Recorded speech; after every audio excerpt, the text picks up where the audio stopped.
ჩვენ კვლავ ვიმყოფებით გიორგი დანელიას ქუჩაზე, სადაც მერიის მიერ გაცემული დანაშაულებრივი ნებართვის შემდეგ დაიწყო ქვათაცვენის პროცესი, სადაც მიმდინარეობს ასევე უკანონო სამშენებლო სამუშაოები. ამჟამად რამდენიმე დღეა შეჩერებულია, მაგრამ თქვენ ხედავთ, რომ პროცესი დაწყებულია.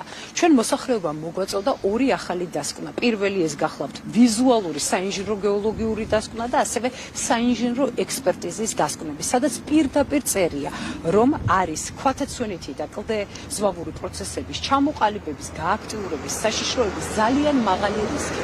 გარდა ამისა, ჩვენ ვამბობდით, რომ საქმეში იდო 2023 წლის დასკვნა, ასევე გაცემული გარემო ზონების აღწერა, სადაც ასევე იყო ნათქვამი, რომ საშიშია აქ ნებისმიერი სახის მშენებლობა. დღეს ვიმყოფებით სიტუაციაში, სადაც ჩემს უკან კვლავ იშლება კლდე, რომელზედაც დგას სახლები. სახლებში ცხოვრობენ პირველ სახლში, გარდა სხვა ოჯახის წევრების 8 ბავშვი, მეორე სახლში 4 ბავშვი, მესამე სახლშიც ასევე ბავშვები და მოხუცები. დღეს ეს ადამიანები არიან მიტოვებულები. ამასთანავე ვითხოვთ, რომ არ მოხდეს ისე, რომ მთელი ეს პროცესი დანაშაულებრივი დაბრალდეს მხოლოდ სამშენებლო კომპანიას. მხოლოდ სამშენებლო კომპანია არ არის დამნაშავე. დამნაშავე არის ნებართვის გამცემი უწყება. ამიტომაც გაგვეცით პასუხი ამ ადგილას სამშენებლო სამუშაოები გაგრძელდება, დროებით რომ შეაჩერა მერიამ, ეს არ არის პრობლემის გადაწყვეტა. გაგრძელდება თუ არა, დაიდგმება თუ არა აქ მრავალსართულიანი კორპუსი და ვინ იღებს პასუხისმგებლობას ამ მრავალსართულიანი კორპუსის დადგმის შედეგებზე.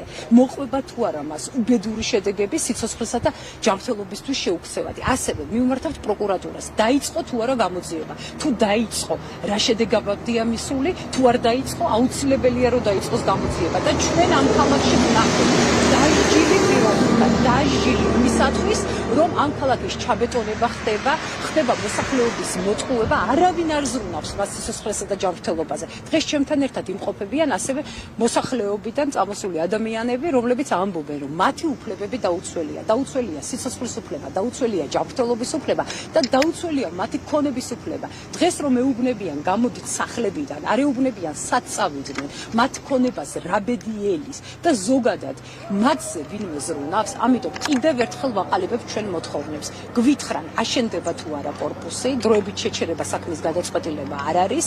მეორე, დაიწყო თუ არა პროკურატურამ გამოძიება, თუ დაიწყო, რა ღონისძიებები გატარდა და თუ არ დაიწყო, რატომ არ იწყებენ და მესამე, რა პასუხს ეუბნებიან მოსახლეობას, მათ შორის იმ ბავშვებს, რომლებიც დღესაც ახლა წვიმა დაიწყო, იმყოფებიან იმ სახლებში, რომლებიც არის რისკის ზონაში. ორი ახალი დასკვნა. გარდა ამისა, 2023 წლის დასკვნა, რომელიც პირდაპირ კრძალავდა, რომ ამ ადგილას არ შეიძლებოდა სამშენებლო სამუშაოები. ასევე მივმართავ მოსახლეობას, რომ ის ავტობუსები და მანქანები, რომლებიც ნაფეთრებისკენ მიდიან და ამ გზას გაივლიან, არიან საშიშ მდგომარეობაში, რადგანაც ქვათაცვენის პროცესია, მეწყერული პროცესები მიმდინარეობს და პირდაპირ დასკვნაში წერია.